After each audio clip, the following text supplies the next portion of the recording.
मैंने अभी चार्ट में एक ग्रुप आपको मैंने लिंक शेयर किया है। इस लिंक के माध्यम से आप चाहेंगे तो आप हमारे ग्रुप में ज्वाइन कर सकते हैं, जिसमें कि आपको डिफरेंट डिफरेंट जो डेली हमारा सेशन होता है आप उसको अटेंड भी कर सकते हैं। साथ में जो भी अभी मार्केट में जॉब अवेलेबल है, चाहे वो लोकल बेस पे, चाहे वो आपको आउट ऑफ सिटी, जो भी जॉब्स अभी आ रही है आपको वो उस पेज पे भी आपको वो मिलेगा।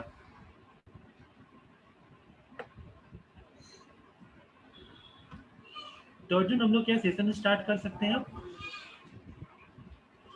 हाँ दीपक जी, हाँ हम शुरू कर सकते हैं। आई थिंक हाँ, काफी लोग जुड़ गए हैं, तो ओके। आप बाकी स्टार्ट लोग का कीजिए से फिर। हाँ, आप स्टार्ट कीजिए, और भी लोग जुड़ेंगे तो फिर हम लोग उसको फिर बिल्कुल, करेंगे, तो क्योंकि बाकी टाइम लोग भी। ऑलरेडी ऑलरेडी आपका टाइम ज़्यादा हो चुका है अभी। जी ठीक बिल्कुल। है, आप स्टार्ट कीजिए। Thank you Deepak ji. Thank you Arjun. Okay, हम सेशन को शुरू कर सकते हैं। सबसे पहले तो मैं आप सबको कहना चाहूँगा कि very good afternoon to all of you, और हमारे साथ इस सेशन में जुड़ने के लिए बहुत बहुत धन्यवाद। तो आज का हमारा जो सेशन है वो पीएम युवा उद्यमिता विकास योजना के तीसरा दिन है आज हमारा। तो आज हम एक टॉपिक पर बात करेंगे। तो क्या टॉपिक मैं आपको बताता हूँ, उससे पहले क्या कोई मुझे थोड़ा सा बता पाएंगे कि पिछले 2 दिन जो हो चुके हैं वहां पर क्या क्या चीजों के बारे में डिस्कस हुआ था? तो छोटा सा करके कोई रिकैप करवा पाएंगे मुझे? कुछ बता पाएंगे? किसी को याद है? कोई अगर बोल पाए कि चैट बॉक्स को आप यूज कीजिए, और क्या आप लिख पाएंगे कि पिछले 2 दिन में हमने क्या क्या सीखा है या फिर क्या क्या टॉपिक के ऊपर बात हुआ था? किसी को याद है तो प्लीज वो चैट बॉक्स में थोड़ा लिखिए, ताकि हमें भी थोड़ा समझ में आए कि आप लोग कितना इसको याद रख पाए हैं।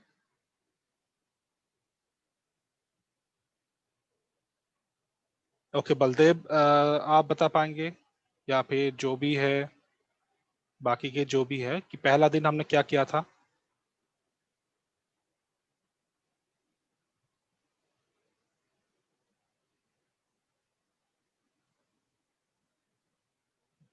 ठीक है, आप टाइप कीजिए।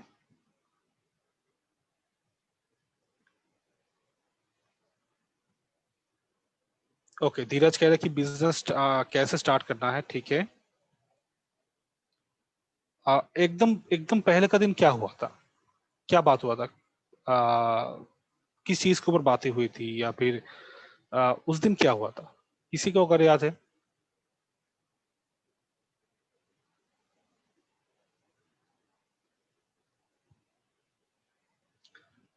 हाँ, रोनाल्ड सर ने आए थे यहाँ पर बेसिक इंट्रोडक्शन के लिए, कि बिजनेस के बारे में बताया था आप लोगों को। बहुत बढ़िया, थैंक यू धीरज। तो पहला दिन जो हुआ था, पहले गौरी मैम ने इंट्रोडक्शन दिया था इस प्रोग्राम के बारे में, और उसके बाद रोनाल्ड सर आए थे आसाम से। आसाम से वो हमारे साथ जुड़े थे और आपको बताया था कि एंटरप्रेन्योर क्या होते हैं, और एक वो खुद एक एंटरप्रेन्योर की जर्नी में है, तो वो अपने बारे में कुछ शेयर किए थे आप लोगों से। तो मतलब कैसा उनको फील होता है, क्या क्या दिक्कतें उनको सहना पड़ा है, क्या उनका जर्नी कैसे रहा था, कैसा चल रहा है अभी, वो उन सब चीजों के बारे में आपसे बात कर रहे थे। बहुत बढ़िया, थैंक यू। दूसरे दिन हमने क्या किया था? मतलब कल हमने क्या किया था, क्या सीखा था, या फिर किस चीज के ऊपर बातें हुई थी हमारे यहाँ पर?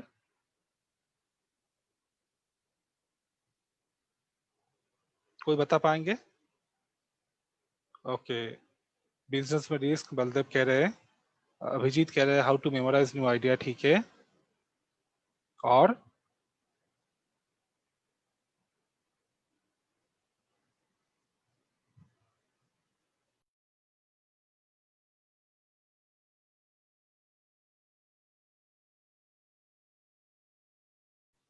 ओके, शॉर्ट एनालिसिस के बारे में बात हुआ था। गौरी मैम ने बताया थी, बहुत बढ़िया आइडिया, बिजनेस आइडिया के बारे में बताया गया था। बहुत बढ़िया, थैंक यू रिकैप करवाने के लिए। तो हाँ, कल हमने बात किया था कि बिजनेस आइडिया कैसे चुन सकते हैं, किन किन चीजों के ऊपर डिपेंड करके आप अपना बिजनेस आइडिया चुनेंगे। तो सॉरी, श्वेता कह रही है कि मैं फर्स्ट, अच्छा फर्स्ट 2 दिन, फर्स्ट डे या फिर 2 दिन में आप ज्वाइन नहीं हो पाई थी? अगर आप ज्वाइन नहीं हो पाए तो बाद में आप हमारे फेसबुक पेज में या फिर यूट्यूब में भी ये वीडियोस देख सकते हैं। जो भी यहाँ पर हम सेशन लेते हैं तो हम यूट्यूब पे और फेसबुक पे इसको अपलोड किया जाता है। तो अगर आप हमारे फेसबुक पेज में हैं तो आप जरूर देख पाएंगे उस वीडियोस को।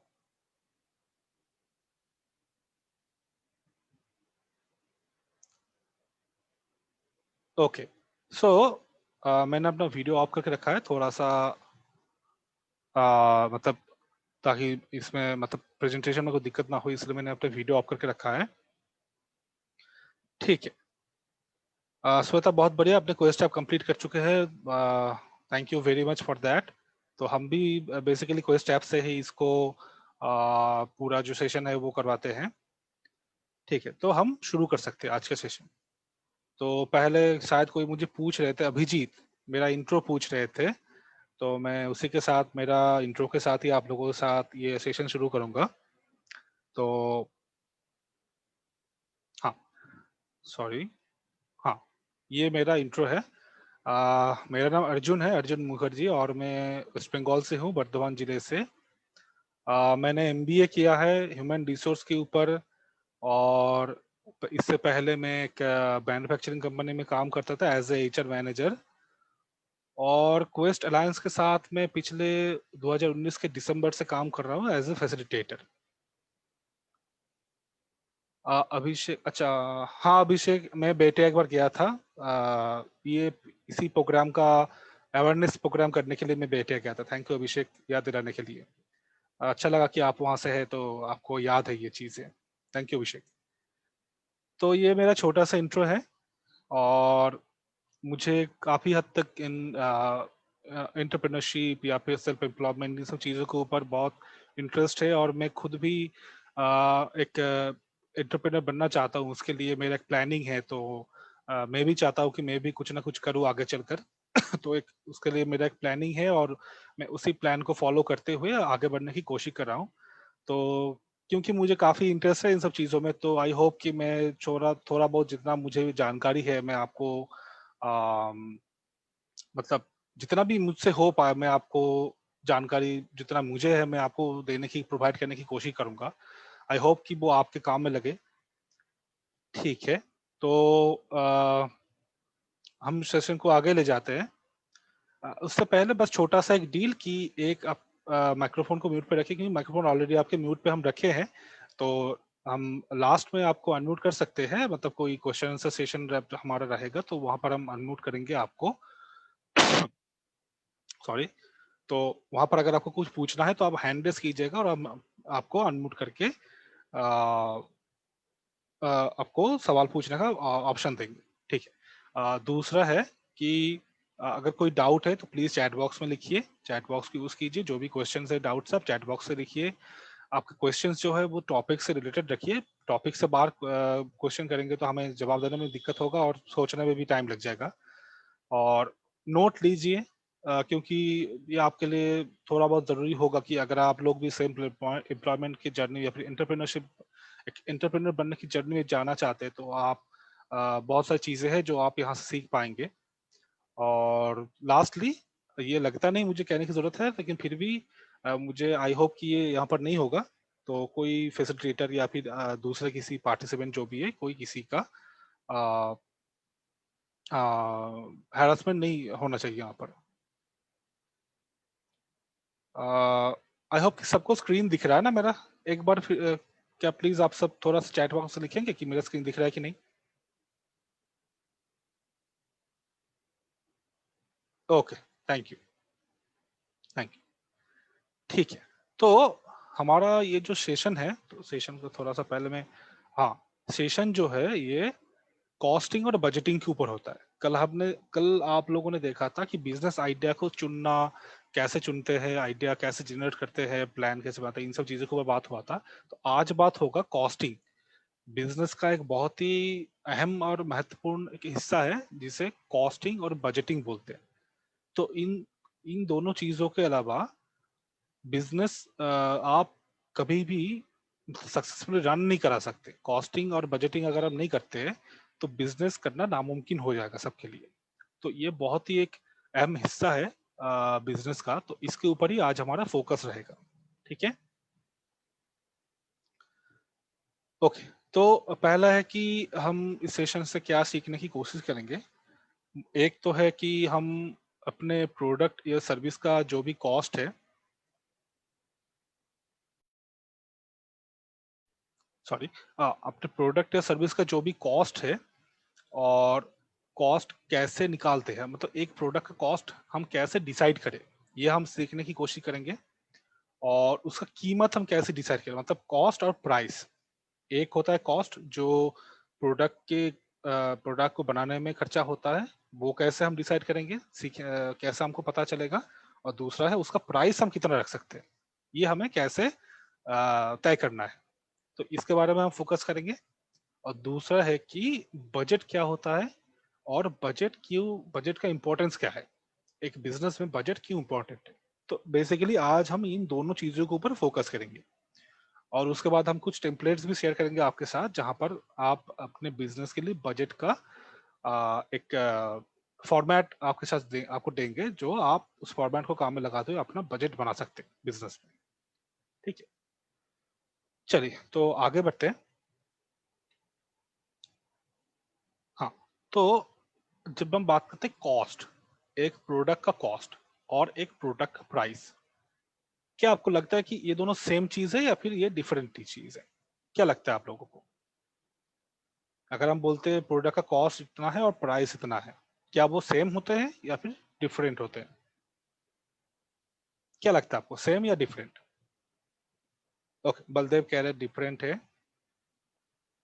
और प्लीज सब लोग पार्टिसिपेट कीजिए, मतलब चैट बॉक्स को, मतलब जितना ज्यादा आप लोग यूज करेंगे उतना मतलब मुझे अच्छा लगेगा कि आप लोग सुन रहे हैं और समझ रहे हैं, मैं समझ पाऊंगा। ओके, थैंक यू रिस्पॉन्स देने के लिए। तो डिफरेंट है, बहुत सारे लोगों का मानना है ये डिफरेंट है। बिल्कुल, शायद एक या दो रिस्पॉन्स मुझे आया है कि जो सेम है। तो मैं कहना चाहूंगा कॉस्ट और प्राइस जो होता है वो डिफरेंट होते हैं एक दूसरे से। कॉस्ट वो होता है कि मान लीजिए कि आप कोई भी एक प्रोडक्ट को मैन्युफैक्चर करें, बना रहे हैं, बनाने के लिए जो भी खर्चा होता है, एक प्रोडक्ट बनाने के लिए आपका जो खर्चा होता है वो होगा आपका कॉस्ट। और उस खर्चे के ऊपर एक तो आपका खर्चा हो गया, मान लीजिए आप एक प्रोडक्ट बना रहे हैं, उसके लिए आपको 500 रुपये खर्चा हो गया, तो 500 आपके जेब से निकला, वो आपका प्रोडक्ट का कॉस्ट है। और जब आप उसको बेच रहे हैं तो आप उसको वहां पर अपना प्रॉफिट कितना कमाएंगे, टैक्सेस वगैरह है और जो भी अदर्स खर्चे हैं, उन सब चीजों को ऐड करके, अपना प्रॉफिट ऐड करके एक प्राइस आप उसका तय करते हैं।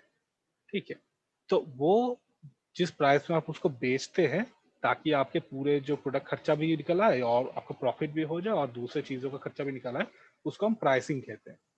तो हमेशा प्राइस जो होता है वो कॉस्ट से ज्यादा होता है, नहीं तो आपको बिजनेस में नुकसान होगा। ठीक है, अगर आप 500 रुपए किसी चीज के लिए खर्चा कर रहे हैं, कॉस्ट आपका प्रोडक्शन कॉस्ट 500 रुपए हो रहा है, तो आप कोशिश करेंगे कि हमेशा 600 700 जो भी आपको सही लगे, मतलब कॉस्ट से ज्यादा प्राइस होना चाहिए, ताकि आपका वहां पर प्रॉफिट दिखे।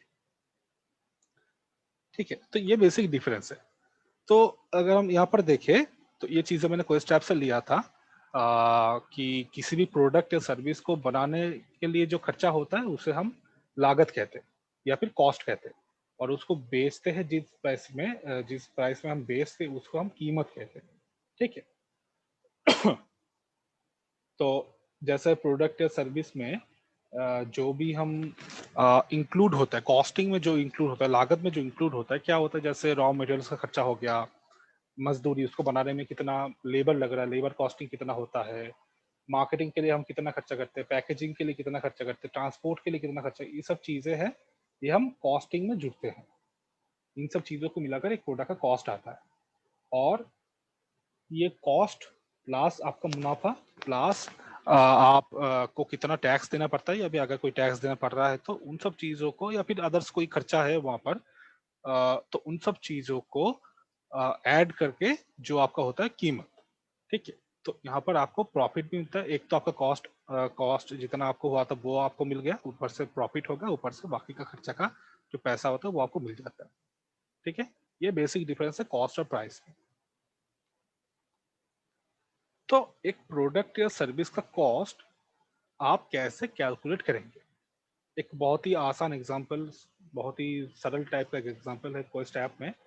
तो एक आ, मतलब एक समोसा, अगर हम समोसा का एग्जांपल लें, समोसा का एक बनाने के लिए क्या क्या खर्चा होता है और क्या क्या चीजें वहां पर लगती है, ये हमने यहाँ पर कोशिश किया है दिखाने के लिए।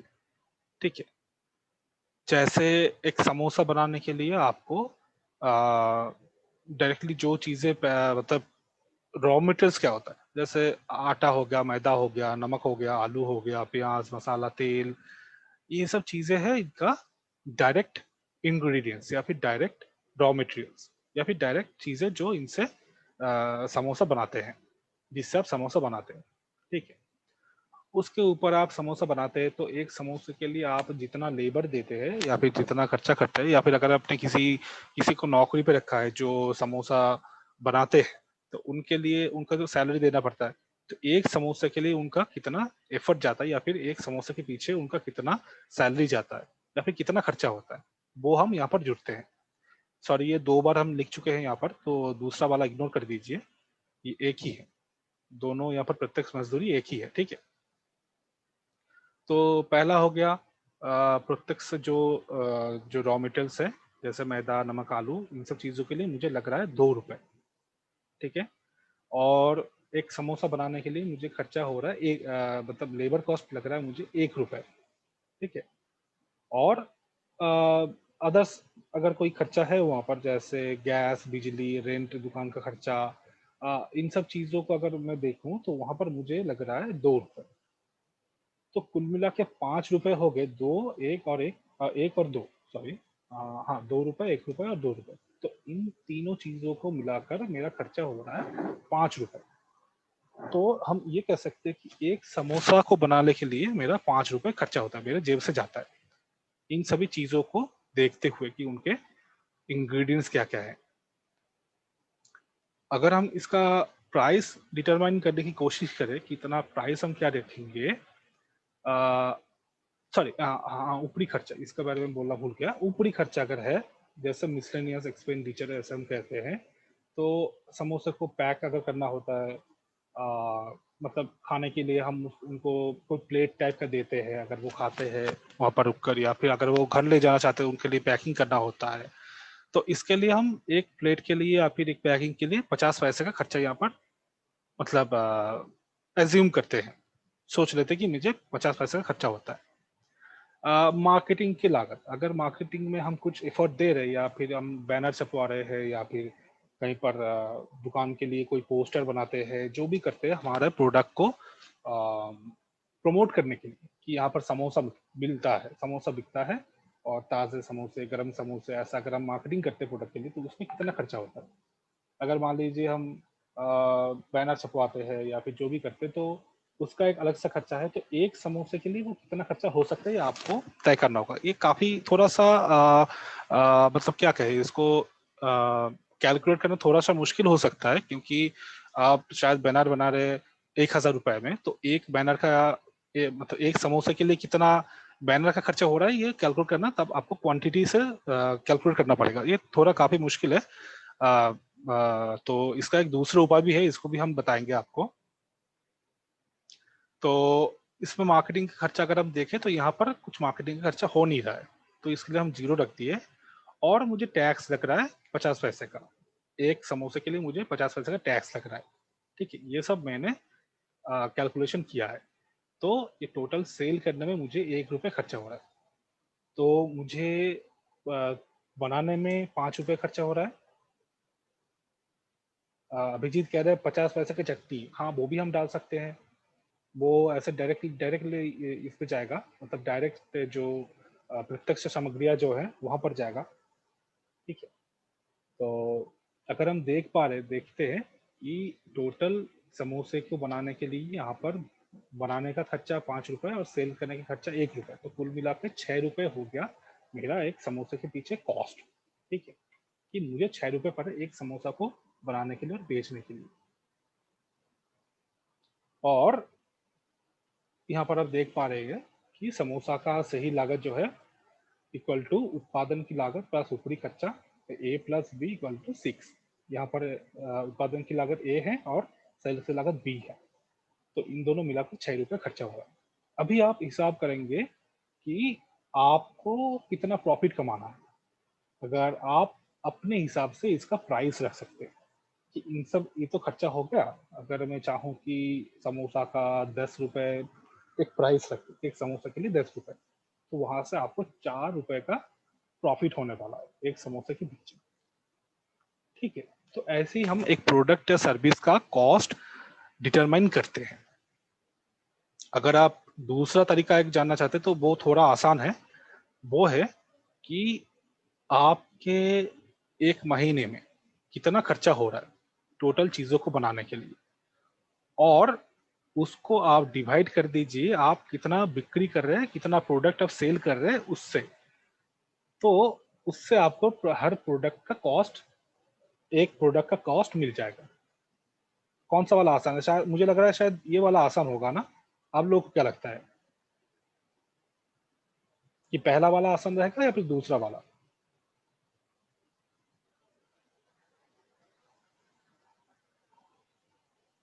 सेकेंड वाला, मतलब कह रहे हैं सेकेंड वाला। हाँ, ऐसे अगर आपको क्योंकि पिछला वाला जो है वो थोड़ा डिटेल में है, तो अगर आपको डिटेल सही पता है तो वो वाला आपके लिए सही रहेगा कैलकुलेट करना।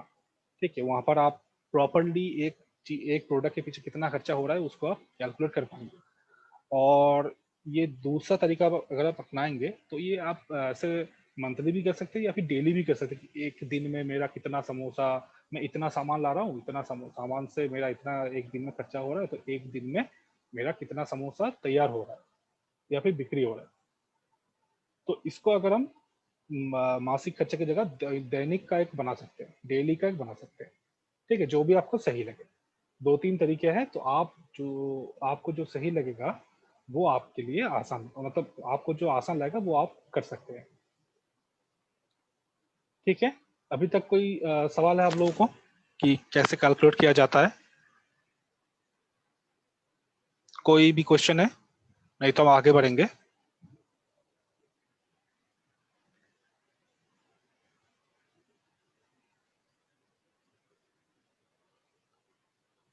ओके, शिवम कह रहे हो तो मैं और भी कुछ लोगों का इंतजार कर रहा हूँ, जो लोग थोड़ा, मतलब आप सब लोग अगर थोड़ा सा रिप्लाई करेंगे तो मेरे लिए अच्छा होगा। ओके, फैजन कह रहे हैं कि अंडरस्टैंडिंग फॉर वन। अच्छा, आपको वो आसान लगता है एक का कॉस्ट निकालना। ओके, ठीक है, तो दोनों तरीका है यहाँ पर। आप हाँ, वीकली भी कर सकते हैं जैसा आपको सही लगे। आप डेली कर सकते हैं, वीकली कर सकते हैं, मंथली कर सकते हैं। तो जैसा आपको सही लगा आप वैसा ही निकाल सकते हैं यहाँ से। इस फार्मूला का वही एक खासियत है। बिल्कुल। ठीक है, हम थोड़ा आगे बढ़ते हैं।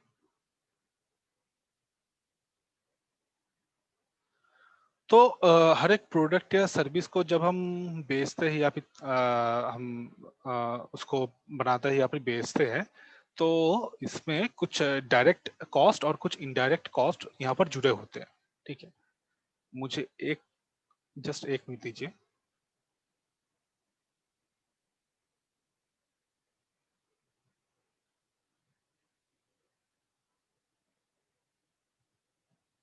ओके, सो हाँ, जैसा मैं कह रहा था, हर एक चीज में कुछ डायरेक्ट और कुछ इनडायरेक्ट कॉस्ट जुड़े होते हैं।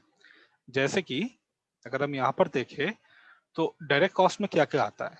एक तो जो रॉ मटेरियल्स होता है, जो भी चीज आप बनाते हैं उसका कुछ रॉ मटेरियल्स आपको लगता है। अगर आप समोसा बना रहे हैं तो उसमें आटा, मैदा, आलू, जो भी लग रहा है वो लग रहा है, वो उसका कच्चा माल या फिर रॉ मटेरियल्स है। अगर आप मान लीजिए कि क्या करें, अगर आप स्विच बोर्ड बना रहे हैं, स्विच बोर्ड अगर आप बना रहे हैं तो वहां पर आपको फ्यूज लगेगा, वायरिंग लगेगा, आपको एक बोर्ड का स्ट्रक्चर लगेगा, जो भी लग रहा है वो आपका रॉ मटेरियल्स है।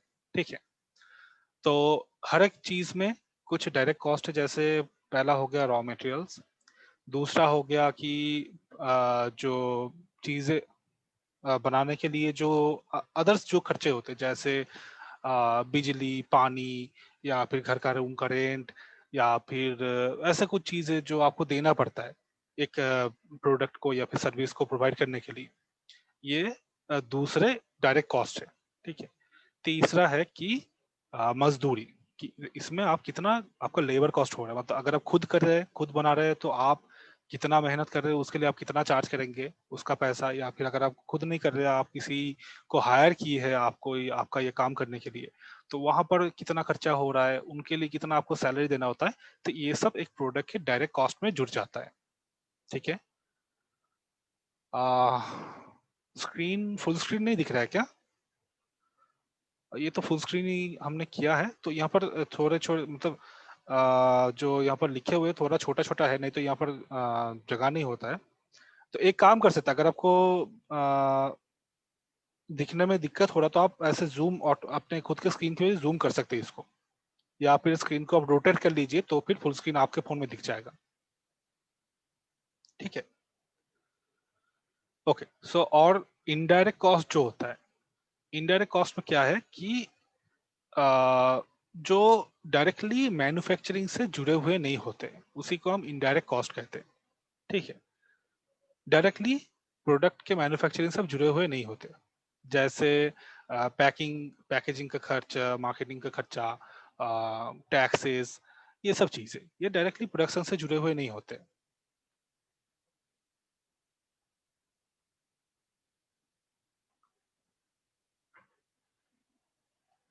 एक सेकंड।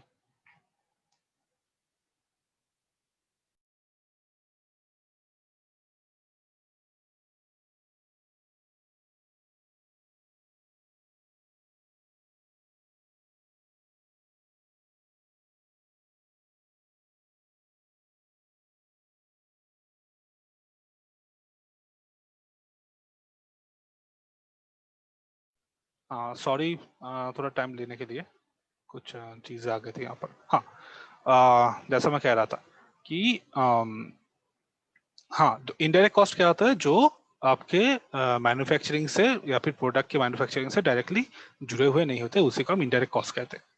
ठीक है। ओके, आई होप कि यहाँ पर किसी को कोई प्रॉब्लम नहीं है, तो हम आगे बढ़ सकते हैं।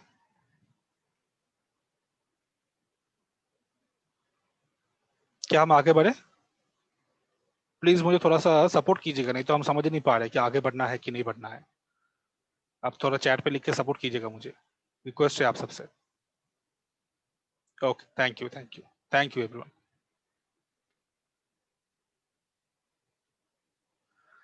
हाँ, अभी हम आते हैं प्राइसिंग के। अब तक आपने देखा है कि एक प्रोडक्ट का या फिर सर्विस का कॉस्ट कैसे हम निर्धारित करते हैं। अभी हम ये देखें कि प्राइसिंग कैसे हम डाल सकते हो। अब प्राइसिंग के लिए हमको क्या क्या सोचना होगा, या फिर कौन से चीजों के ऊपर डिपेंड करना होगा। अगर आप सोच रहे हैं कि हाँ, मैं एक प्रोडक्ट के लिए 1,000 रुपए खर्चा कर रहा हूँ, तो मैं अपने मर्जी से 2,000 रुपए उसका प्राइस रख देता हूँ, मेरा प्रॉफिट ज्यादा हो जाएगा।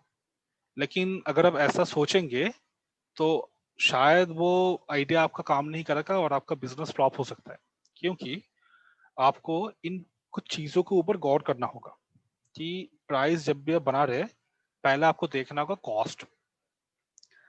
एक है कि आप कितना आपके लिए खर्चा हो रहा है, आपका उस हिसाब से उसका प्राइस रखना चाहिए। अगर आपको हो रहा है कि 5 रुपए का खर्चा और आप उसके 500 रुपए में बेचना चाहते हैं, ये एक क्या बोले, मतलब ये इम्पॉसिबल टाइप का चीज है, ये करना भी नहीं चाहिए। मतलब खर्चे के अनुसार आपको उसका प्राइस डिटरमाइन करना होगा, और अगर आप खर्चे के नीचे कर दे तो फिर आपके लिए लॉस होगा। ठीक है, मतलब जो भी आपका खर्चा हो रहा है, अगर उससे आप प्राइस कम रख दे तो ये आपके लिए लॉस हो जाएगा। तो ये दोनों मतलब आप कितना प्राइस रखेंगे, इसके लिए कॉस्ट को पहले ध्यान में रखना जरूरी होता है। दूसरा है कि कस्टमर्स, आप अपना प्रोडक्ट या सर्विस को किन टाइप के कस्टमर्स को बेचना चाहते हैं। अगर ऐसा है कि आपके जो कस्टमर्स है वो प्राइस को लेकर बहुत कंसर्न है, वो बहुत ज्यादा प्राइस जो चीजों का होता है उसको नहीं खरीदते हैं, वो थोड़ा चाहते हैं कि थोड़ा कम प्राइस में उनको अच्छा सामान मिल जाए, तो आपको वो कस्टमर्स के सोच को समझना होगा कि मेरे कस्टमर्स जो है, मैं जिनको अपना सामान बेचना चाहता हूँ, वो क्या चाहते हैं। कुछ कस्टमर्स ऐसे होते हैं जो जिनके लिए प्राइस उतना मैटर नहीं करता है। ठीक है, आप प्राइस रखिए, प्राइस अगर आप ज्यादा ले रहे फिर भी ठीक है, लेकिन मुझे सामान अच्छा चाहिए, क्वालिटी उसका अच्छा चाहिए और ब्रांडेड होना चाहिए। इस टाइप के कुछ लोग होते हैं, ठीक है। तो अगर आपके टारगेट कस्टमर्स इस टाइप के लोग हैं तो आप उनके हिसाब से अपना प्रोडक्ट का या फिर सर्विस का क्वालिटी बढ़ाकर प्राइस भी बढ़ा सकते हैं, ठीक है। तो उनको ये वो लोग अफोर्ड करेंगे और आपका सेल बढ़ेगा। अगर आपके कस्टमर्स ऐसा है कि मुझे क्वालिटी प्रोडक्ट नहीं चाहिए, मुझे बहुत सस्ते में चीज चाहिए, ठीक है, कि प्राइस मुझे खर्चा करना ही नहीं है, जितना कम में हो सके उतना अच्छा है, और क्वालिटी अगर खराब भी हो तो फिर मुझे कोई दिक्कत है नहीं। ऐसे भी लोग मिलते हैं मार्केट में। आप जब बिजनेस करेंगे तो बहुत टाइप के लोग आपको दिखने को मिलेगा, ठीक है। हर एक का अलग अलग सोच है। तो बेसिकली दो तीन मतलब ऑन एन एवरेज हर एक लोगों के मतलब हम ऐसे डिवाइड कर सकते हैं कि दो तीन टाइप के सोच वाले लोग हैं, जिनको एक तो है प्राइस मॉडरेट चाहिए और दाम भी मॉडरेट चाहिए, मतलब क्वालिटी भी मीडियम चाहिए। कुछ लोग होते हैं जिनको क्वालिटी अच्छा चाहिए लेकिन प्राइस कम चाहिए। कुछ लोग होते हैं जिनको प्राइस ज्यादा होगा तो भी फर्क नहीं पड़ता लेकिन क्वालिटी अच्छा होना चाहिए। और कुछ लोगों का ऐसा है कि मुझे क्वालिटी की गोली मारो, हमको बस सस्ते में होना चाहिए। तो बहुत टाइप के लोग होते हैं। तो आपको देखना होगा कि आप किस टाइप के लोगों को अपना प्रोडक्ट या सर्विस बेचना चाह रहे हैं, उसी हिसाब से आपको अपना प्राइस सेट करना होगा, ठीक है। नेक्स्ट है कंपटीटर्स। अगर ऐसा है कि आप कहीं पर बिजनेस कर रहे हैं, अपना खुद का कुछ भी सेल्स सर्विस या प्रोडक्ट के ऊपर बिजनेस करना चाहते हैं, या फिर आपने शुरू किया है, वहां पर आपके कंपटीटर है नहीं जो आप ही की तरह सेम प्रोडक्ट या सर्विस प्रोवाइड करते हैं, तो आपको एक मोनोपोली मिल जाता है कि हाँ इस इलाके में मैं ही राज करता हूँ, तो मैं कर सकता हूँ, मतलब मैं अपने मनमानी थोड़ा सा कर सकता हूँ यहाँ पर। ऐसा होता है, बहुत सी जगहों में होता है। आप देखेंगे कि शायद मान लीजिए कि एक जगह, एक गांव में एक बड़ा सा एक किराने की दुकान है, तो आसपास के तीन चार गांव में कुछ नहीं है, बस वो ही एक गांव सबसे बड़ा वाला वो किराने की दुकान है। तो वहाँ के लोग थोड़ा सा मतलब क्या है ना, थोड़ा उनका एटीट्यूड रहता है कि क्या लेना है तो नहीं तो चले जाओ दूसरे कहीं पर देख लो, हम प्राइस नहीं कम करेंगे। तो ये एक होता है। लेकिन ऐसा सोच के तो आप अपना बिजनेस नहीं कर पाएंगे ना। आप जब भी बिजनेस के बारे में सोचेंगे आपको ये सोचना होगा कि मेरे कंपटीटर्स रहेंगे, अगर आज नहीं है लेकिन कल भी तो हो ही सकता है। आज शायद मेरा कंपटीटर है नहीं कोई बाजार में, लेकिन कल शायद मेरे बिजनेस को देखते हुए दूसरा एक कंपटीटर आ जाए, मुझी से शायद वो थोड़ा सा मतलब मुझी से इंस्पायर्ड हो, मेरे बिजनेस को देख के ही उसने खुद का इंस्पायर मतलब खुद इंस्पायर होकर खुद का एक बिजनेस स्टार्ट किया बिल्कुल मेरे जैसा, तो वो मेरा कंपटीटर बन गया। तो जब भी आप प्राइस के बारे में सोचेंगे आपको कंपटीशन के बारे में भी याद रखना होगा कि मेरे कंपटीटर्स जो है वो कितने प्राइस में बेच रहे हैं। अगर आप एक मोबाइल एक्सेसरीज की दुकान चलाते हैं, वहां पर अगर आप एक हेडफोन, लोकल में हेडफोन को ऐसे बाजार में लोकल में हेडफोन 30 40 50 रुपए में भी मिल जाते हैं, ठीक है, नॉन ब्रांडेड, मतलब सिंपल सा हेडफोन। तो अगर आप लोकल हेडफोन्स को 70 रुपए में बेचना चाहते हैं और आपके शायद 200 300 मीटर के अंदर ही दूसरा एक दुकानदार है, वो सेम हेडफोन को अगर 50 रुपए में भी बेच रहे हैं, तो फिर लोग उनके पास ही जाएंगे, आपके पास नहीं आएंगे, ठीक है। तो कंपटीटर्स बहुत इंपॉर्टेंट एक फैक्टर होते हैं एक प्रोडक्ट या सर्विस का प्राइस डिटरमाइन करने के लिए, ठीक है। सेम एज अगर हम सर्विस के बारे में भी सोचे कि आप शायद एक इलेक्ट्रिशियन सर्विस प्रोवाइड कर रहे हैं, आप एक इलेक्ट्रिशियन है तो आप वो सर्विस प्रोवाइड करके आप बिजनेस करते हैं। आप जाते हैं इलेक्ट्रिशियन के जो भी काम होता है वहां पर उसको करके अपना बिजनेस करते हैं, और आप काम बहुत ही अच्छा कर लेते हैं, और लेकिन आपका रेट बहुत ही हाई है, आप बहुत ही हाई रेट रखते हैं जहां पर शायद सब लोग उसको अफोर्ड ना कर पाए। और वही एक और इलेक्ट्रिशियन आते हैं जो काम अच्छे कर लेते हैं, शायद आप जैसा नहीं, लेकिन आपसे शायद थोड़ा कम वो करे, उनका क्वालिटी थोड़ा कम हो शायद, लेकिन वो प्राइस बहुत ही सस्ते में देते हैं। लोग लोग ज्यादातर उन्हीं को प्रेफर करेंगे, ठीक है। जो क्वालिटी को देखते हैं वो शायद आपके पास आ भी जाए, लेकिन जो बस पैसे को देखते हैं वो उन्हीं को प्रेफर करेंगे, ठीक है। तो ये इम्पोर्टेंट चीज है आपको अपने प्रोडक्ट या सर्विस का प्राइस डिटरमाइन करने के लिए। चौथा जो है पोजीशन, आपका मार्केट में पोजीशन क्या है, आप कौन से जगह में अपना आम, आम, आप कौन से जगह में अपना बिजनेस करना चाहते हैं। अगर आप रूरल एरिया में करना चाहते हैं, वहाँ के लोग कैसे, मतलब कितना प्राइस होना पसंद करेंगे, कितना क्वालिटी पसंद करेंगे, उसका एक अलग सा एक थ्योरी होता है। अगर आप अर्बन एरिया में कर रहे हैं, शहरों में कर रहे हैं, तो वहाँ का पोजीशन कुछ अलग होता है, वहाँ के लोगों के टेस्ट कुछ अलग होते हैं, उनका नेसेसिटी कुछ अलग होता है। तो आप किस पोजीशन में बिजनेस करना चाहते हैं, इसको भी आपको ध्यान में रखना होगा। ठीक है, अगर आप गांव में जाकर एक मतलब गांव में जाकर एक 5 फ्लोर वाला एक शॉपिंग मॉल खोल देंगे, वहां पर लोग नहीं आएंगे।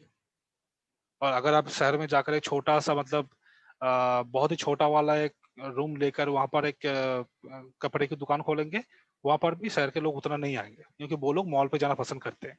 तो आपको समझना है पोजीशन के बारे में। और लास्टली प्राइस, ये मतलब प्राइस लास्टली है, मतलब आप जो आ, अभिषेक ने क्या किया, कस्टमर से डिमांड को देखकर कीमत बढ़ जाता है। हाँ वो तो है ही, कस्टमर अगर कोई चीज का, ये तो इकोनॉमिक का एक बेसिक थ्योरी है कि डिमांड जितना बढ़ेगा उसका प्राइस उतना बढ़ सकता है।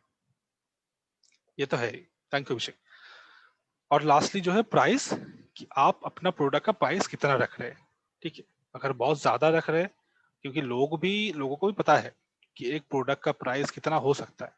अगर आप बहुत ज्यादा रख देंगे, आपके पास कोई खरीदने के लिए आएगा नहीं।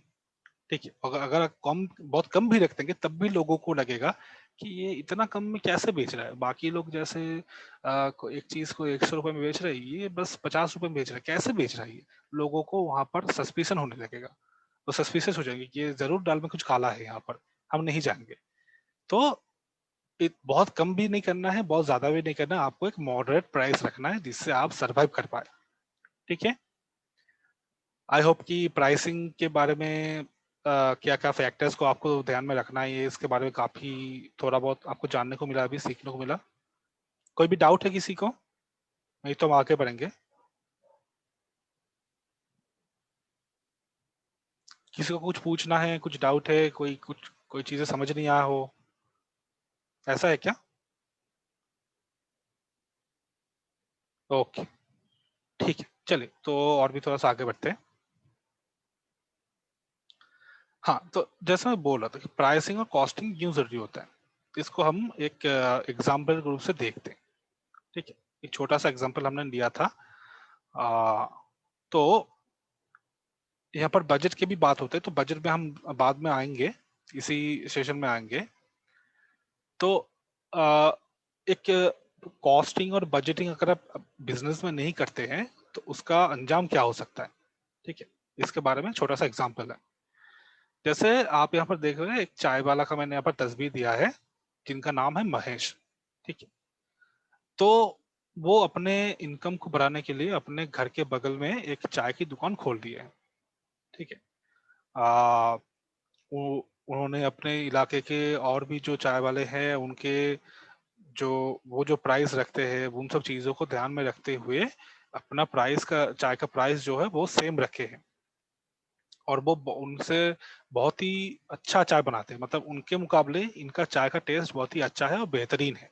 ठीक है, तो सभी कुछ ठीक था, लेकिन खोलने के कुछ दिन बाद ही उनका बिजनेस में जो है नुकसान होना शुरू हो गया। और इतना नुकसान हुआ कि उनको अपना बिजनेस को बंद करना पड़ा।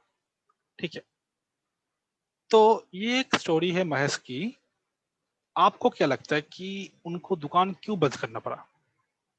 क्या हो सकता है रीजन, क्या क्या हो सकता है? बहुत सारे रीजन हो सकते हैं। आप लोग को क्या लगता है क्यों उन्होंने अपना बिजनेस बंद कर दिया? ओके, प्रेम कुमार कह रहे उधारी, शायद वो उधार लेके ले चुके थे और उधार चुकता नहीं कर पाए, हो सकता है। और क्या हो सकता है? क्वालिटी में कमी? नहीं, ऐसे क्वालिटी में कमी तो नहीं थी, क्योंकि यहाँ पर लिखा ही है कि वो बेहतरीन चाय बनाते थे, बेहतरीन चाय भी बना लेते थे। तो बाकियों से हम कह सकते हैं कि वो बाकियों से काफी बढ़िया चाय बना रहे थे। उनके इलाके में जितने चाय वाले थे, उनसे काफी बढ़िया चाय वो बना रहे थे। तो क्वालिटी में कमी उतना कुछ नहीं है। आ, अजय कह रहे हैं कि बेनिफिट नहीं होने के कारण, हाँ, बेनिफिट उनको, प्रॉफिट नहीं हो रहा था, उनको नुकसान हो रहा था, कि लेकिन क्यों नुकसान हो रहा था, यही हम पूछ रहे हैं। क्या लग रहा है आपको कि नुकसान क्यों हो रहा था उनको?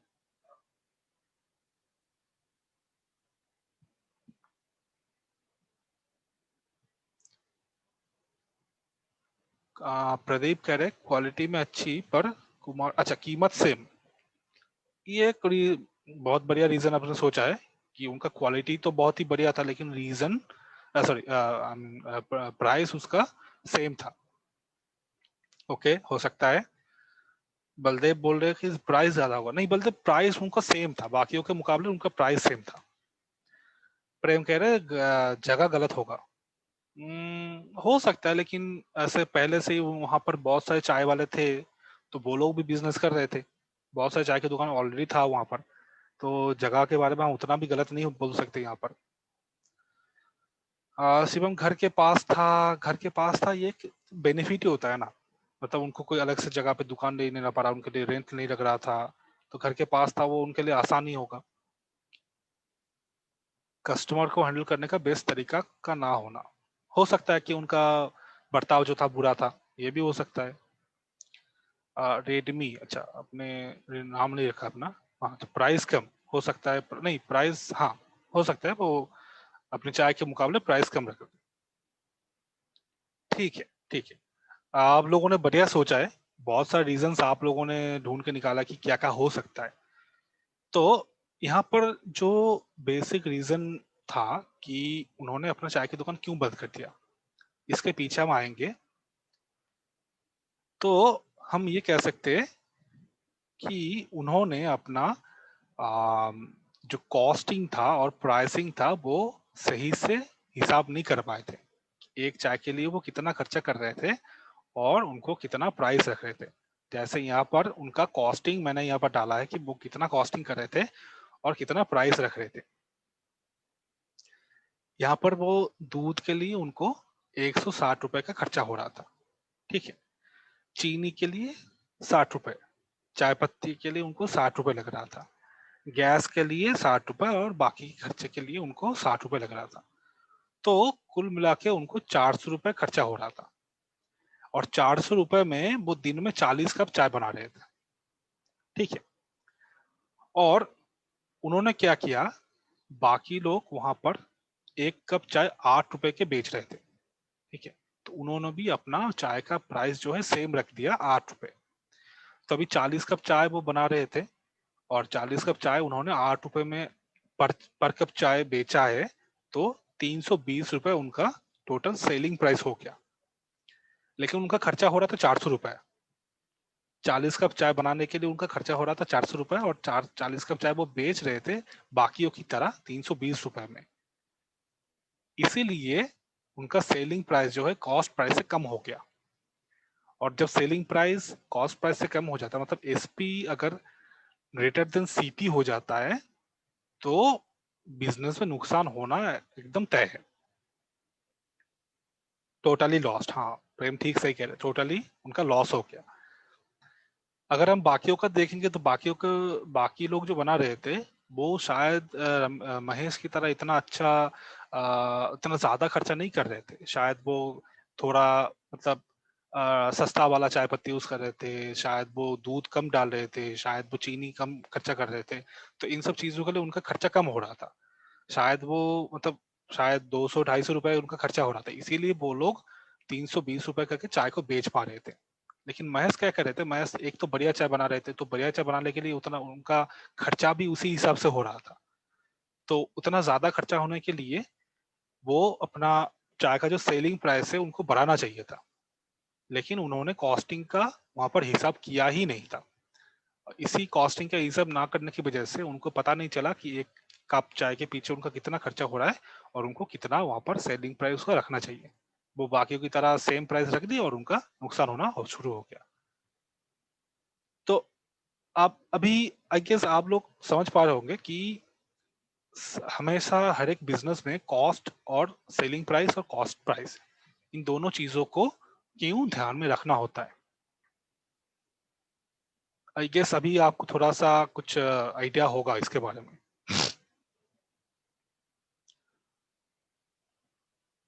संजीव अभी ये अटेंडेंस देने का टाइम है नहीं, तो अभी हम सेशन को पहले खत्म कर लेते हैं, उसके बाद आप लोगों से अटेंडेंस शीट शेयर किया जाएगा, ठीक है।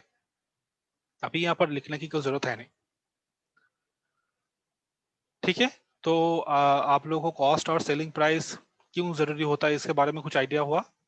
कि अगर आप ना कैलकुलेट करेंगे कॉस्ट प्राइस और सेलिंग प्राइस तो आपको क्या हो सकता है बिजनेस में?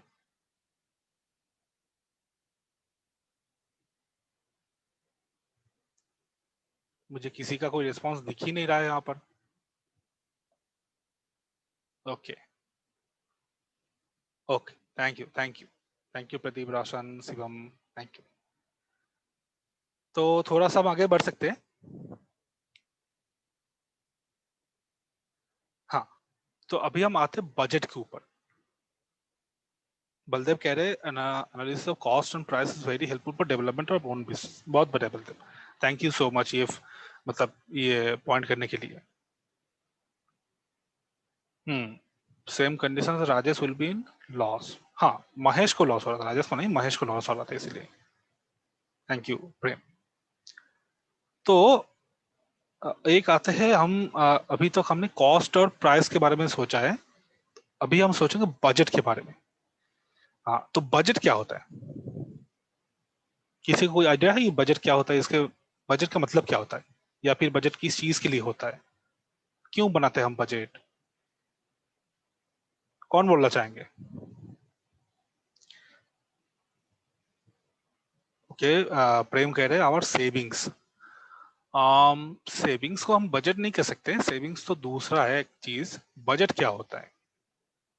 अब लोग सुने होंगे, मतलब बिजनेस में तो होते ही है, लेकिन उसके साथ साथ मतलब हमारे देश का भी एक बजट होता है।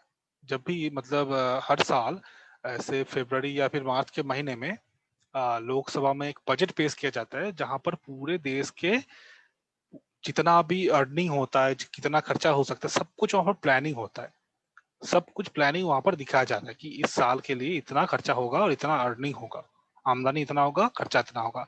तो सब एक प्लान होता है। आप लोगों ने देखा होगा शायद, बजट सेशन आपने देखा है ना, जो लोकसभा में होते हैं, जो हमारे जो फाइनेंस मिनिस्टर है वो पेश करते हैं।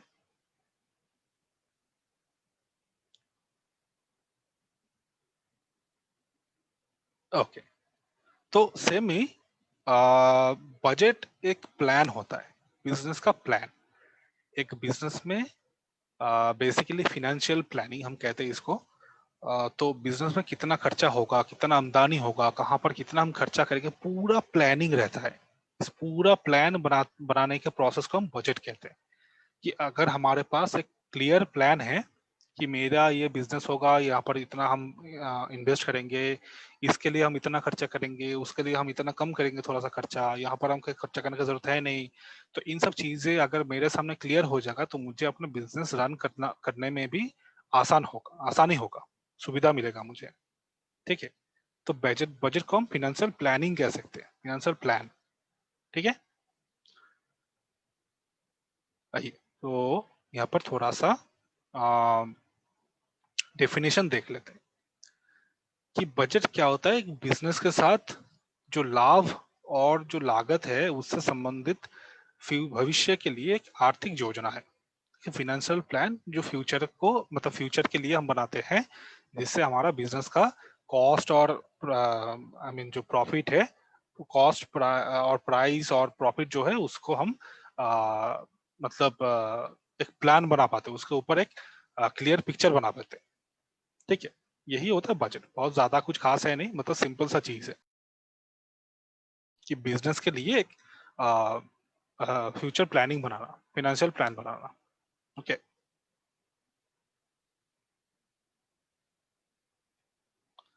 हाँ, तो मैंने यहाँ पर कुछ चीजें डाले हैं, डाला है मैंने जो चीजें हर एक बजट हर एक बिजनेस के लिए जब आप बजट बनाते हैं तो इससे पहले आपको ये सब चीजों के ऊपर थोड़ा सा ध्यान देना होगा। ठीक है, हाँ, इन सब चीजों को अगर आप देखेंगे, इसको ध्यान में रखते हुए आप अगर आप बजट बनाएंगे तो आपका बजट बनाने में भी आपको मतलब आसानी होगी। और दूसरा है कि आपका बजट जो आप बनाएंगे वो बहुत ही सही होगा, सही बनेगा, वहां पर कोई गलती नहीं रहेगा। ठीक है, तो क्या क्या है, जैसे कुछ सवाल आपको खुद को पूछना है।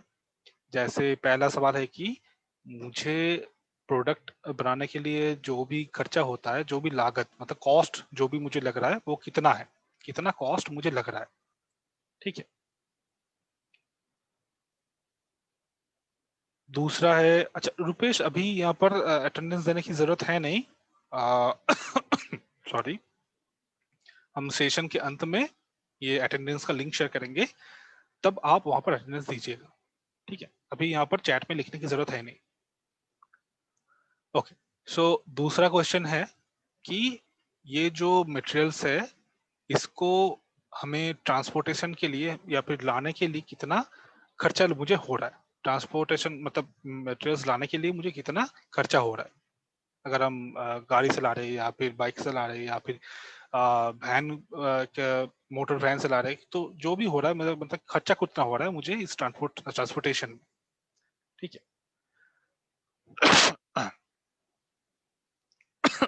सॉरी। हाँ, तीसरा है कि प्रोडक्ट को बनाने के लिए उपकरणों की लागत कितनी है, जो प्रोडक्ट हम बना रहे हैं उसके लिए जो टूल्स है, प्रोडक्ट को बनाने के लिए टूल्स होता है, उस टूल्स के लिए मुझे कितना खर्चा हो रहा है, टूल्स खरीदने के लिए कितना खर्चा हो रहा है। बहुत सारे टूल्स होते हैं, मतलब अगर आप क्या बोला, अगर आप इलेक्ट्रिकल कुछ चीजों के ऊपर बिजनेस कर रहे हैं, तो आप बोर्ड बना रहे हैं, तो वहां पर आपको ड्रिल मशीन चाहिए, हैमर चाहिए, नेल्स चाहिए, बहुत से चीज है, तो उन सब चीजों के लिए जो टूल्स है, टूल्स के लिए मुझे कितना खर्चा हो रहा है।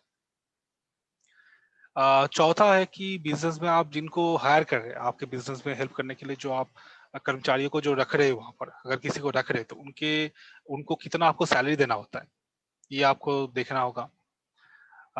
फिफ्थ है कि जो अलग से खर्चे, बिजली, पानी, ये सब चीजों के ऊपर जो खर्चा होता है, रेंट होता है, ये सब चीजों के ऊपर आपको कितना खर्चा हो रहा है, ठीक है? इसको ध्यान में रखना है। अगर आप पैकेजिंग कर रहे हैं, अच्छे से पैकेजिंग कर रहे हैं, तो पैकेजिंग के लिए आपको कितना खर्चा हो रहा है, वहां पर क्या क्या सामान आपको लग रहा है, पैकेजिंग करने का वहां पर कितना अलग सा खर्चा आपको हो रहा है, इसको आपको ध्यान में रखना होगा।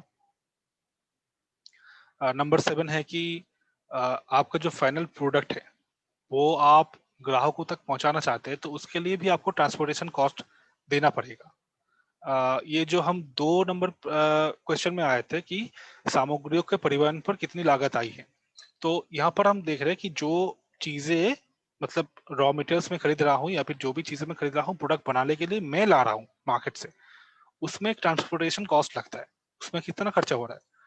और नंबर 7 में हम जा रहे हैं, तो यहाँ पर मेरा फाइनल प्रोडक्ट तैयार हो गया है, अभी उसको हम बाजार में बेचने की कोशिश करेंगे, तो बाजार में मुझे वो प्रोडक्ट लेकर जाना होगा, उसके लिए ट्रांसपोर्टेशन कितना लगता है। तो दोनों ही ट्रांसपोर्टेशन का खर्चा है, बस एक आप खुद मतलब आप खुद सामान खरीद रहे हैं उसके लिए, और एक आप सामान बेचना चाह रहे हैं उसके लिए, ठीक है? उसके बाद अगर कोई अलग सा खर्चा है, कोई अलग सा कॉस्टिंग कहीं पर लग रहा है आपको, उसके लिए भी आपको हिसाब करना होगा कि दूसरा कोई भी अगर मिसलेनियस एक्सपेंडिचर कुछ हो रहा है, बहुत सारी चीजें हो सकती है वहां पर, तो उसके लिए आपको कितना खर्चा देना पड़ रहा है। और उसके बाद सेल्स करके आपको जो आमदनी होने वाली है वो कितना है, आपको कितना अर्निंग होने वाला है, ठीक है?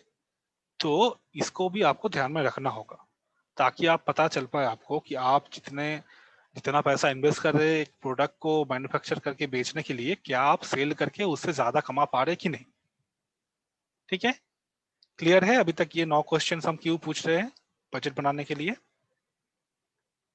अगर आप चाहते हैं तो इसका स्क्रीनशॉट भी ले सकते हैं, ताकि आप आगे काम में लगा सके इसको। सॉरी।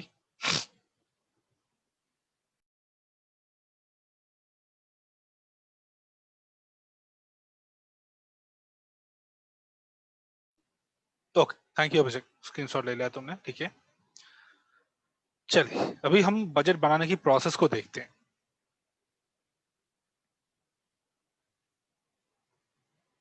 हाँ, उससे पहले की है 2 टाइप के बजट होते हैं, कि एक होता है डेली बजट और दूसरा होता है मंथली बजट। तो डेली बजट ये होता है कि डेली आपका कितना खर्चा हो रहा है, ये एक हिसाब रखने के लिए। और मंथली बजट बस होता है कि मंथली आप कितना कुल मिला के अपने बिजनेस में खर्चा कर रहे हैं, उसका हिसाब रखने के लिए। तो डेली बजट हमेशा फ्लक्चुएट करता रहता है, हर दिन शायद आपको मतलब सेम खर्चा ना हो, किस दिन कम हो किस दिन ज्यादा हो, ऐसा हो सकता है। तो इसको आप डेली बजट इसीलिए आपको लिखना होता है, और डेली बजट को आप पूरा एक महीने का बनाकर जब आप कैलकुलेट करेंगे तो वहां से आपका मंथली बजट मिल जाएगा। मंथली बजट में आपको क्या सुविधा मिलेगा कि आप एक एवरेज आपको आइडिया आएगा कि हर महीने आपको बिजनेस करने में कितना खर्चा होता है ऑन एन एवरेज। हो सकता है किसी महीने 7,000 खर्चा हो रहा हो, किसी महीने 8,000 हो रहा हो, किसी महीने 9,000 हो रहा हो, किसी महीने 6,000 हो रहा हो। तो एक एवरेज आपको मतलब वहां से मान लेना कि हाँ एवरेज मुझे एक महीने में बिजनेस करने में 7 से 7,500 रुपए लगेगा। ठीक है, कम कम ज्यादा हो सकते हैं वहां पर, लेकिन इतना से मेरा बिजनेस हो सकता है। हाँ, एक एवरेज एक्सपेंडिचर आप वहां से तय कर सकते हैं। ठीक है। अभिषेक, डेली बजट से बेटर होता है मंथली बजट, ये हम कह नहीं सकते, क्योंकि डेली बजट अब बनाएंगे तभी ना आपको मंथली बजट बनाने का मौका मिलेगा। अब डेली का खर्चा नहीं लिखेंगे तो मंथली खर्चा आपको कैसे पता चलेगा? कौन से दिन आपने ज्यादा खर्चा कर दिया, कौन से दिन आपने कम खर्चा कर दिया, कौन से दिन आपको करना चाहिए था लेकिन आपने नहीं किया? तो दोनों ही इक्वली इंपॉर्टेंट है। डेली बजट और मंथली बजट दोनों ही इक्वली इंपॉर्टेंट होता है। कि अगर आप मंथली एक जैसे मान लीजिए अगर आप चाय की यहाँ पर बिजनेस कर रहे हैं तो चाय के लिए आपको चीनी लगेगा। ठीक है, तो आपका डेली चीनी का रिक्वायरमेंट है, डेली 1 किलो चीनी, या फिर डेली 500 ग्राम चीनी आपको रोज लगता है। ठीक है, और आप मंथली अगर 500 ग्राम चीनी मंथली देखे तो 15 किलो चीनी आपको मंथली लगेगा। तो आप अगर मंथली 15 किलो चीनी में पूरा खर्चा लगा देते हैं, पूरा पैसा, और 15 किलो चीनी एक साथ अब लेकर चले आते हैं, तो आपका बाकी का जो सामान है, चाय पत्ती, दूध, जो भी लेना है आपको, उसके लिए पैसे में आपको वहां पर घाटा हो जाएगा। अब उसके लिए पैसे का इंतजाम नहीं कर पाएंगे अगर आपका बजट लिमिटेड है तो इसीलिए आपको देखना होगा, अगर डेली 500 ग्राम चीनी लग रहा है तो आप उसी हिसाब से डेली का डेली खर्चा वहां पर कर सकते हैं। ठीक है। हाँ, वही तो, किसी दिन ज्यादा किसी दिन कम सेल होता है तो उस हिसाब से भी आपको डेली बजट बनाना होता है कि आज का मैंने बजट बना था, आज इतना सेल हुआ है, आज इतना कम हुआ है, आज इतना ज्यादा हुआ है। तो वो भी आपको आपके जो बिजनेस है उसको ट्रैक करने में मदद करेगा कि मेरा डेली सेल कितना हो रहा है, बजट बजट के अनुसार हो रहा है कि नहीं हो रहा है। इसके लिए डेली बजट भी चाहिए और मंथली बजट भी चाहिए। ठीक है।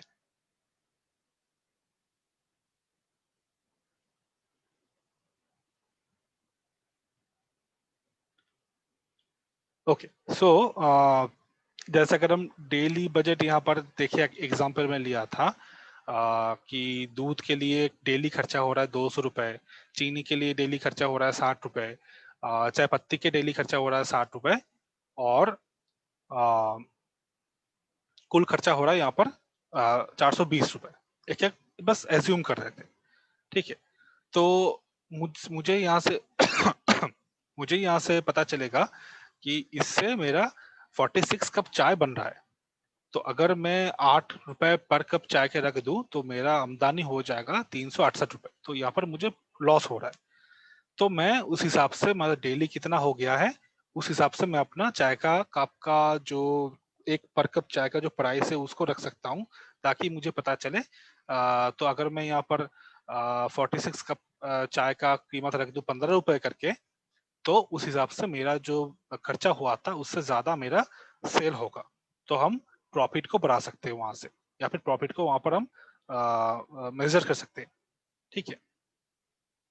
और अगर हम डेली बजट नहीं बनाएंगे तो हमें ये पता नहीं चलेगा कि मैं एक दिन में कितना खर्चा कर रहा हूँ और उस हिसाब से मैं कितना सेल करके आमदनी कर रहा हूँ, मेरा कितना आमदनी हो रहा है।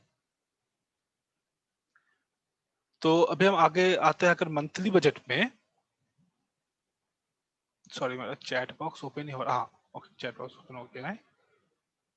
हाँ, अगर हम आते हैं यहाँ पर मंथली बजट में, तो मंथली भी हम एक योजना बना सकते हैं कि एक महीने में मैं कितना चाय बनाऊंगा। मतलब अगर हम डेली बजट बनाते हैं तो डेली बजट से मुझे पता चलेगा कि डेली मेरा कितना चाय होता है, कितना सेल होता है, इन सब चीजों के बारे में मुझे पता चल जाएगा। तो उस हिसाब से मैं एक मंथली एवरेज बजट बना सकता हूँ कि एक महीने में मेरा मान ले डेली मुझे 100 कस्टमर्स मिलते हैं तो एक महीने मुझे 3,000 कस्टमर एवरेज मिलेंगे। तो उस हिसाब से 3,000 कस्टमर्स के लिए चाय बनाकर बेचने के लिए मुझे कितना खर्चा हो सकता है, इसके बारे में मैं एक आइडिया मुझे मिल सकता है। और उस हिसाब से मैं जो पैसा लगेगा एक महीने का, उसको हम कैलकुलेट कर सकते हैं। ठीक है, तो जैसे अगर हम यहाँ पर देखें तो एग्जाम्पल के रूप से यहाँ पर योजना अगर हम बनाते हैं कि मुझे महीने में 800 रुपये खर्चा होगा जो मटेरियल है उसको खरीदने में। ठीक है, परिवहन के लिए मुझे 100 रुपये खर्चा होगा। दूसरा है कि प्रोडक्ट बनाने के लिए उपकरण चाहिए तो उसमें, और उसके साथ साथ कर्मचारी का वेतन चाहिए, उसमें मुझे 200 और 500 मतलब 700 रुपये का खर्चा होगा। उसके बाद अगर पानी लगे या फिर गैस सिलेंडर के लिए मुझे 600 रुपये का खर्चा होगा। पैकेजिंग के लिए, कप के लिए मुझे 200 खर्चा होता है। तो ऐसे बहुत सारे खर्चे हैं जिससे मुझे लग रहा है कि मंथली मुझे 4000 रुपये का खर्चा हो सकता है। ठीक है, और जब हम एक्चुअल कितना मेरा खर्चा हो रहा है उसका अगर हम देखें तो अगर हम देख पा रहे हैं कि मैंने सोचा था कि मेरे यहाँ पर सामग्रियों के लिए 800 रुपये लगेगा, लेकिन लग गया है 1500 रुपये। ठीक है, परिवहन के लिए सेम है, बाकी सबके लिए सेम है। तो पानी के लिए और गैस के लिए मैंने सोचा था कि मुझे 600 रुपये मेरा खर्चा होगा और मुझे लग गया है 1000 रुपये। ठीक है, तो ये एक बहुत बड़ा डिफरेंस है 400 रुपये का। ऊपर में सामग्रियों के लिए मुझे 700 रुपये का डिफरेंस पड़ गया, मतलब ज्यादा लग गया मेरा। ठीक है, डिलीवरी के लिए मेरा 50 रुपये ज्यादा लग गया, और बाकी सब चीजों के लिए खर्चा मुझे वहां पर 400 रुपये ज्यादा लग गया।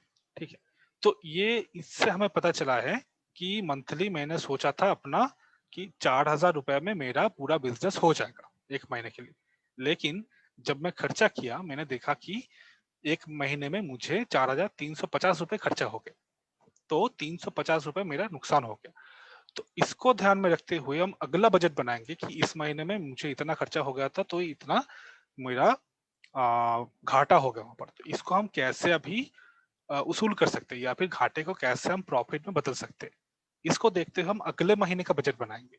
वहां पर शायद हम थोड़ा सा और ज्यादा इन्वेस्ट कर दिए, शायद हम सेल्स बढ़ाने की कुछ टेक्निक ले लिए कि मुझे सेल बढ़ाना है, तभी जाकर मेरा जो घाटा है वो भरपाई हो पाएगा। तो सेल बढ़ाने के लिए मुझे क्या करना है उसके बारे में हम प्लानिंग करना शुरू किए। तो ये जो मंथली बजट है, यहाँ से मुझे अपने बिजनेस का प्लानिंग करने में भी मदद मिलेगा कि आगे का प्लानिंग हम कैसे करें। ठीक है, तो दोनों बजट ही हमारे लिए बहुत जरूरी होता है। एक तो डेली बजट, जहां से हमको डेली का खर्चे का हिसाब मिलता है, और दूसरा है मंथली बजट जो हमारे मंथली प्लानिंग के साथ जुड़ा हुआ है। क्लियर है सबको, या फिर कुछ कहीं पर कोई प्रॉब्लम है, दिक्कत है तो मुझे बताइए, मैं फिर से कोशिश करूंगा। प्रेम कुमार कह रहे हैं 2 मिनट का ब्रेक चाहिए। प्रेम, अभी हम बस सेशन के अंत में ही है और ज्यादा टाइम नहीं लगेगा यहाँ पर, तो अभी भी क्या आपको ब्रेक चाहिए क्या?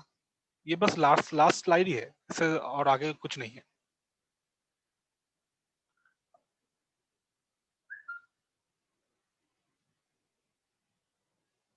ओके, ठीक है। तो ये पहला वाला था आपका डेली बजट, दूसरा वाला है आपका मंथली बजट। दोनों चीजें मतलब क्या कहते हैं, मतलब इक्वली दोनों ही इम्पोर्टेंट है आपके बिजनेस के जो अकाउंटिंग है उसको ध्यान में रखने के लिए, और फिनेंशियल प्लानिंग को बनाने के लिए। ठीक है, तो इसका कुछ टेम्पलेट है, अगर आप चाहते, ये डेली बजट का टेम्पलेट है, आप इसको यूज कर सकते हैं। बलदेव कह रहे हैं वीकली बजट नहीं बना सकता। हाँ, वीकली बजट भी बना सकते हैं। अगर आपको लग रहा है कि आपको वीकली बजट में बनाने में सुविधा होगा, उससे आप अपना प्लानिंग को काफी, मतलब आपके बिजनेस को काफी आसान तरीके से रन कर पाएंगे, आप वीकली भी बना सकते हैं। डेली हो सकता है, वीकली हो सकता है, फोर्टनाइटली या फिर 15 दिन के भी गैप में बजट बना सकते हैं, मंथली बना सकते हैं, जैसा आपको सही लगे। ठीक है, आपके ऊपर डिपेंड करता है ये।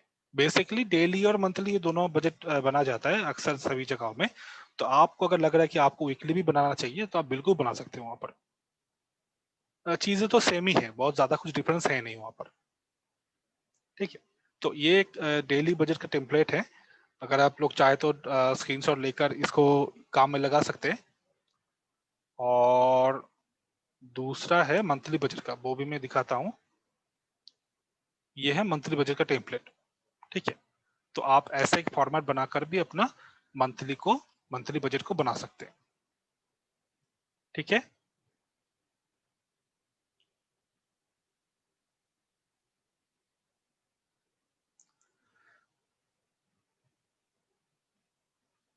ओके, सो ये हमारा लास्ट स्लाइड था।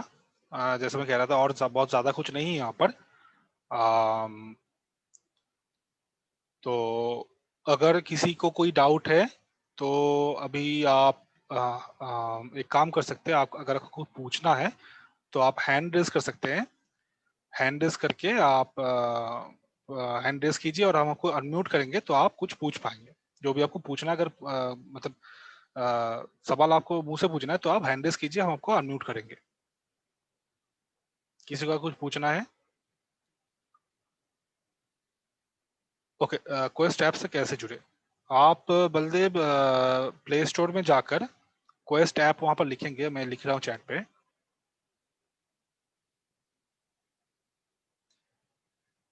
ये अगर लिखेंगे तो ऑटोमेटिकली वहां से आपको क्वेस्ट ऐप का डाउनलोड करने का ऑप्शन मिलेगा।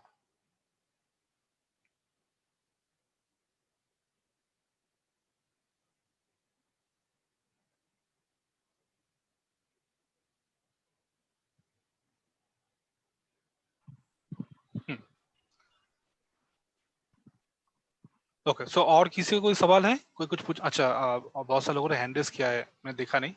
ठीक है, तो मनीष, आप कुछ पूछना चाहते हैं? आप अनम्यूट कर सकते हैं खुद को।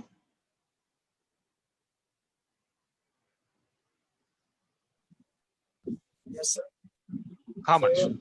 सर एक एजुकेटेड पर्सन ही बजट को ले सकता है या कोई भी नॉर्मल पर्सन इजीली कर सकता है? मनीष फिर से पूछेंगे, मैं समझ नहीं पाया। सर बजट कोई भी नॉर्मल पर्सन बना सकता है या एक एजुकेटेड पर्सन होना चाहिए इसमें? नहीं नहीं, ऐसे कोई भी बना सकते हैं, इसलिए इसके लिए बहुत मतलब पढ़ने लिखने की जरूरत है नहीं, क्योंकि आप बस खर्चे को बना रहे हैं। खर्चा तो हर बिजनेस में होता है, तो खर्चे को हिसाब करने के लिए आपको बजट बनाना होता है। ये सबको बनाना होता है। कोई भी बिजनेस आप देखेंगे, जो भी बिजनेस होगा, जो भी बिजनेसमैन होते हैं, सब अपने अपने बजट बनाते हैं। नहीं तो वो प्लान नहीं कर पाएंगे कितना इन्वेस्ट करना है उनको, कितना उनको अर्न करना है। ठीक है, ओके। अजय को भी कुछ पूछना। अजय, आप खुद को अनम्यूट कर सकते हैं।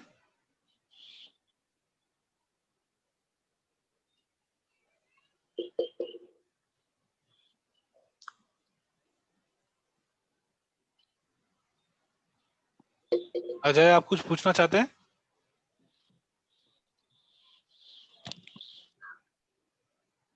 ओके, रजनीश, आप कुछ पूछना चाहते हैं? आप अनम्यूट हो सकते हैं।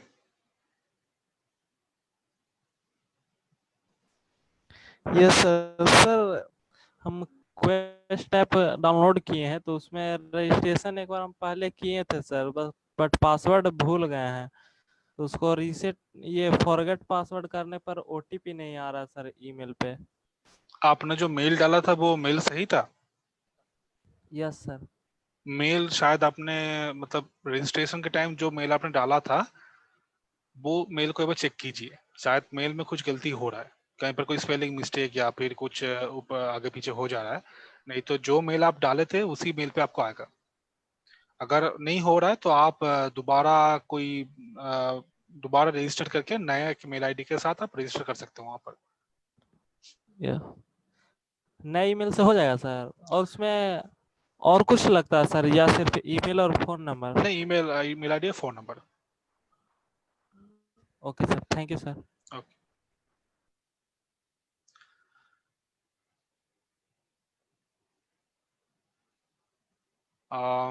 ठीक है। आई गेस और किसी को कोई सवाल नहीं है इस टॉपिक के रिलेटेड, तो हम अभी रिक्वेस्ट करेंगे हमारे को फैसिलिटेटर को प्लीज, या फिर हम यहाँ पर सूर्यकांत सर हैं, तो सूर्यकांत, क्या आप प्लीज कुछ बताना चाहेंगे?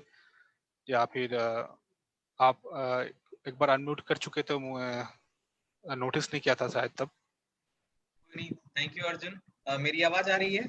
हाँ बिल्कुल। ओके, गुड आफ्टरनून सभी को। एक दो तीन चीजें मैं देख रहा था। ये सबसे पहले तो थैंक यू अर्जुन को, काफी अच्छा सेशन था।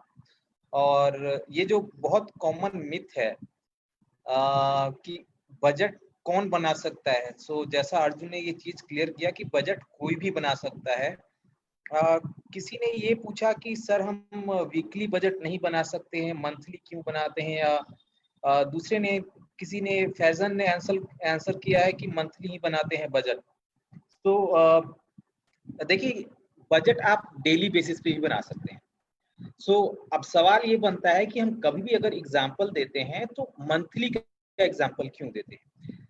घर में जब आपको कोई जॉब करता है, कोई आदमी कोई पैसे कमाता है, तो पैसे जब घर में आते हैं तो एक मंथली खर्च का, एक एक्सपेंस का हम लोग एक पहले से प्लानिंग करते हैं कि इस महीने में ये खर्च होगी, क्योंकि सैलरी हमारी मंथली आती है। तो ये कुछ इस तरह से मिलता जुलता है। आप अगर हर रोज बजट बनाएंगे तो आपको वो काम हर रोज करना होगा। अगर आप ये चीज वीकली बनाएंगे तो वो एफर्ट आपको महीने में 4 बार करना होगा। इस वजह से जो है हम उस चीज पे एक टाइमलाइन रखते हैं कि हमारा मंथली बजट बनाना एक स्टैंडर्ड रहेगा कि महीने के अंत में अगर आपने स्टाफ को रखा है तो स्टाफ के खर्चे, इस महीने आपने कितने सामान खरीदे हैं उनका सारा कुछ, तो महीने के अंत में आप ये पूरा एनालाइज कर लेते हैं कि आपका टोटल प्रॉफिट लॉस या ये सब सारी चीजें क्या हुआ।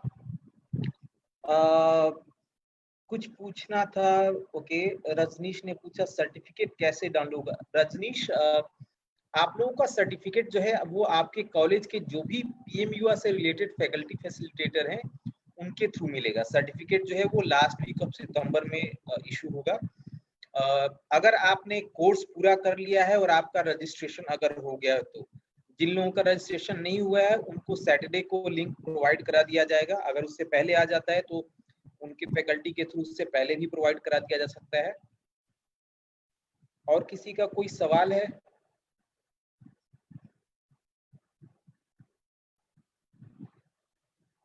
फैजन, आपने लिखा था कुछ पूछना था। हाँ, बताइए।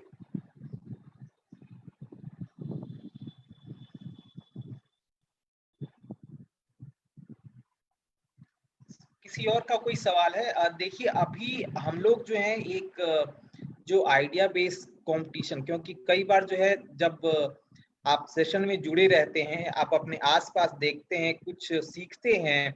आप माई क्वेस्ट ऐप में भी अगर देखेंगे तो बहुत अच्छे अच्छे एग्जाम्पल के थ्रू सब कुछ बता रखा है। बहुत मतलब इजली बेस्ड इजी एग्जाम्पल्स हैं वहां पर।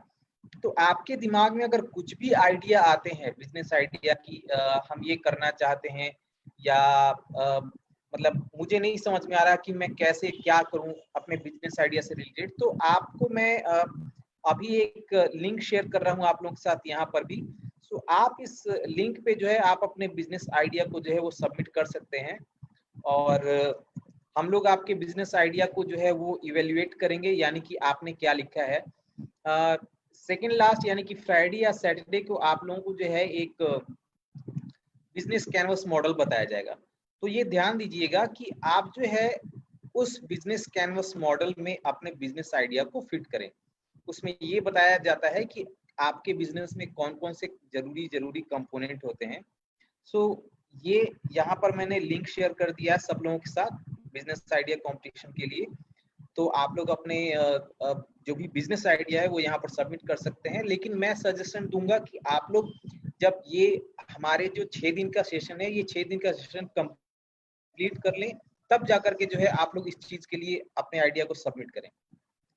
आपका रजिस्ट्रेशन हुआ है या नहीं कैसे पता चलेगा, ये आपको आपके फैकल्टी बताएंगे। आपको आपके कॉलेज के जो भी पीएमयूआ से रिलेटेड फैकल्टी हैं वो बताएंगे।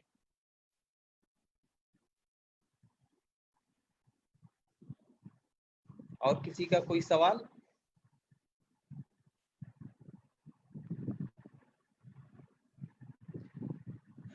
Thank you Arjun. I think students जो हैं उनको अटेंडेंस लिंक की जो है, मैं अटेंडेंस लिंक शेयर कर रहा हूँ अभी। ओके।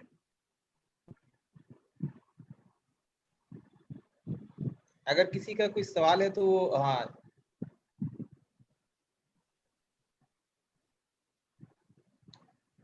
लिंक के साथ क्या करना है, ये अटेंडेंस लिंक है जहां पर अर्जुन ने अटेंडेंस लिंक लिखा है। उसके पहले जो है जो मैंने एक लिंक शेयर किया था वो जो है, जिस किसी के पास भी अगर बिजनेस आइडिया है और वो चाहता है कि जैसे कि फॉर एग्जांपल आपके पास एक बिजनेस आइडिया है कि आप जो है एक होम सर्विसेज प्रोवाइडर आप एक कंपनी खोलें जिसमें आप लोगों के घर पे जाकर के उनको जो है हर तरह की सर्विसेज, यानी कि अगर लॉन्ड्री के लिए कपड़े उनको देने कहीं बाहर जरूरत नहीं है, आप उनके घर से कपड़े उठा करके लॉन्ड्री में दे करके उनके घर पे वापस कपड़े डिलीवर कर दें। आप उनके घर पे जाकर के एसी रिपेयरिंग का काम शुरू कर सकते हैं। तो इस तरह से कुछ भी, यानी कि वन स्टॉप शॉप आपका हो सकता है, जहां पर आपने क्या किया, हर इंडस्ट्री से रिलेटेड लोगों को जोड़ लिया और आप सब लोगों को ये घर पे इस तरह के सर्विस प्रोवाइड कर रहे हैं। तो अगर मैंने एक एग्जांपल दिया, तो इस तरह से बहुत सारे बिजनेस आइडिया हो सकते हैं। तो आप में से किसी के पास भी कुछ बिजनेस आइडिया है तो आप हमारे साथ शेयर कर सकते हैं। Thank you so much. Thank you Surya, thank you so much. तो मैंने अटेंडेंस लिंक को शेयर किया है, तो आप लोग अटेंडेंस को भर दीजिए इस लिंक को क्लिक करके, और हो सके तो सेव भी कर लीजिए, क्योंकि अगर आपको मतलब ये सेशन खत्म होने के बाद अगर तब तक भी आपका नहीं हुआ होगा तो आप बाद में इसको कॉपी करके रखेंगे, तो वहां पर जाकर भी आप अलग से पेस्ट करके इसको अपने ब्राउजर में आप अटेंडेंस को भर सकते हैं। बलदेव कह रहे ITI नेम में ही। प्रदीप कह रहे हैं पॉलिटेक्निक इंस्टीट्यूट का। हाँ प्रदीप, आप जो भी पॉलिटेक्निक से भी है तो वहीं आप वहां पर लिख दीजिए, जहां पर ITI नेम लिखा है वहीं पर आप अपना पॉलिटेक्निक का नाम, पूरा नाम लिख दीजिए, इसमें कोई दिक्कत नहीं है। जो जहां से है, जो पॉलिटेक्निक से वो पॉलिटेक्निक लिखिए, जो ITI से वो ITI लिखिए, इसमें कोई प्रॉब्लम नहीं। ओके, सो आई गेस की अटेंडेंस सबका हो गया। किसी का अगर नहीं हुआ हो तो लिंक को कॉपी करके रखिए, नहीं तो हम बस 1 मिनट में सेशन को एंड करेंगे।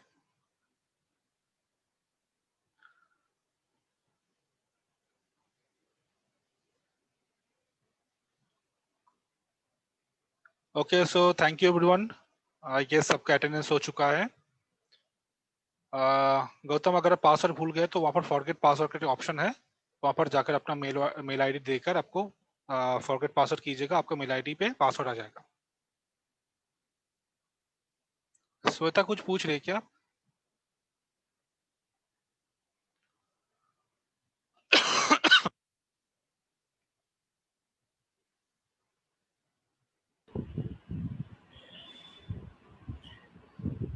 श्वेता, आप खुद को हैंड रेज कीजिए, हम आपको अनम्यूट करेंगे तो आप अनम्यूट होकर भी पूछ सकती हैं। अर्जुन वो पूछ रही है कि मेरा रजिस्ट्रेशन नहीं हुआ है। जैसे सूर्यकांत सर कह रहे थे कि अगर रजिस्ट्रेशन नहीं हुआ है तो आप अपने इंस्टीट्यूशन में जो फैकल्टी है, जो इस PM जूबर प्रोजेक्ट के जो इंचार्ज में है, उनसे बात कीजिए, आपका रजिस्ट्रेशन हो जाएगा। किनसे सर? हेलो, आप कौन से इंस्टीट्यूशन से हैं? अरे GWP पटना 14 सर।